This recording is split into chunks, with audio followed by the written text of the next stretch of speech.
You know what I'm saying? I make sure that I'm not just up here talking about anything, everything. I want to give you a comics view. One of your most famous bits is the moral of the story is. Yeah. Let's give some context. Where did that start? And I always thought you were supposed to learn something in whatever you put out there. So I was supposed to close it, you know. I was doing comedy at Uptown Comedy Corner when it was on Peachtree Street. And I was just an open micer then, trying to get feature work, you know. It was this guy named Chris Charles from Atlanta. Funny comedian. You don't see him these days. I don't know where he is, but he was funny as hell. Okay. Funny as hell, but he hated new comedians. And he used to host the open mic. He would never call you by your name. You know, my locks was just growing then, so I had it in my little hat and stuff like that. He would call me on stage. He said, "Coming to the stage next, Sock Man." Because my hat looked like a sock, man. I go up there and I talk about his ass and I go and do my thing. But every time I would go up there, no matter what he doing, go up there and do my thing and work on my craft. And one day he called me, he said, "Man, you are consistent with what you do, man. You know what I'm saying? You're not like these other new comedians. You come in here and you do your thing, man, you know, and you cool with all the comedians. And I know they be having divides and, you know, stuff like that. I just want to know you want to be my feature." Because he had a week down in Uptown from Wednesday through Sunday. Okay. I said, "Sure, man." I said, "What I got to do?" He said, "You got to come and audition Saturday night. The 10:30 show." They used to have 3 shows, 8, 10:30, and 12. And the 10:30 show is where they bring some comedian on to do a little guest spot to see if they can work there that week. And Earthquake would be there to say if they could. So Earthquake got up there and talked about me, talked about Chris Charles, and then say, "Everybody get up top." You know, Chris Charles went back and said, "Top, go sit down, man. Let me give you a real bringing up. Let me bring you up right. You know, you ain't got to worry about it." So this is stop you. This is before. This is before I even done anything. Okay. This is before even Def Jam. Right. And you said there was another incident with Quake. I'm just piecing stuff together. That was later on. That was later on in life. See, when Quake owned that club, Quake didn't talk to no new comedians at all. You know. So when he brought me up, he said, "Tyler gonna move into your neighborhood. If you don't like Tyler, he gonna move into your neighborhood and bring the property value down to Section 8. Wow. He wrote me. I'm talking about they were laughing and everything. Okay.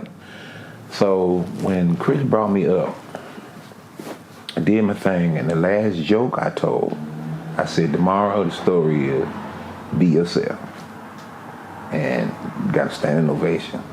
And they were clapping so long and hard, Quake had to calm them down for that, you know what I'm saying? But I had all my partners who were in the same league as me, they were there to see it.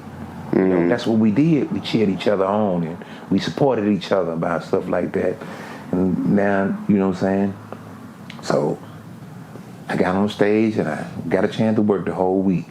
But you know, it's like I'm drunk on stage. Earthquake, he said, "Man, at the end of the week," he said, "Man, I ain't think you was gonna make it, man.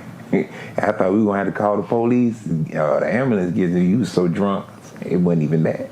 You know what I'm saying? Right. It's my style of comedy. Right. You know? It's part of the. Right. It's part of Everybody that. else is feeling good. Why can't I feel good when I go up there? Right. You know, I'm not a alcoholic or a derelict or nothing like that. You think people's misconception? Sometimes they do.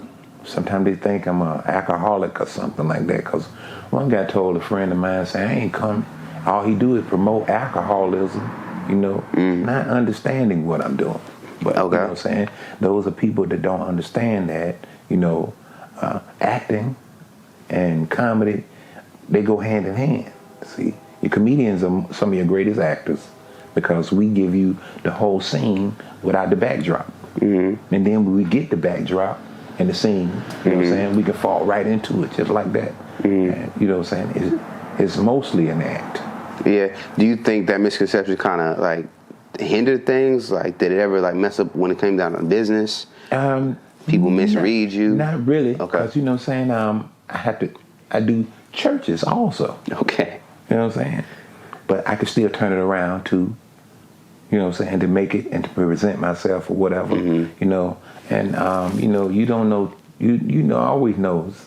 There's always some reverends that got a bottle of liquor in their pocket. Yeah, a little flask. Yeah, you know what I'm saying? So there's no problem, you know. If they don't understand it, they will after I come off stage. The moral of the story is that that bid, I don't know, is it considered a bid or what is it? It's a callback. Your callback. When did you started taking that to every taping after that? Yeah, I started using that at ends of all my jokes then. You know what I'm saying? To make sure that they knew who was doing it. You know, that's my stamp on. It's very psychologically, it's kind of psychological because you kind of forget and then you wrap it up with that. Right. Are you coming at it from that angle or? Yeah, because you know what I'm saying, most of the time I have a lot of jokes, and the ones that I write down I don't really use no more. Okay. And that's what I do. I write them down to get them out of my head, so the new stuff is just coming in, you know. I use it because, you know what I'm saying, I make sure that I'm not just up here talking about anything, everything. I want to give you a comic's view.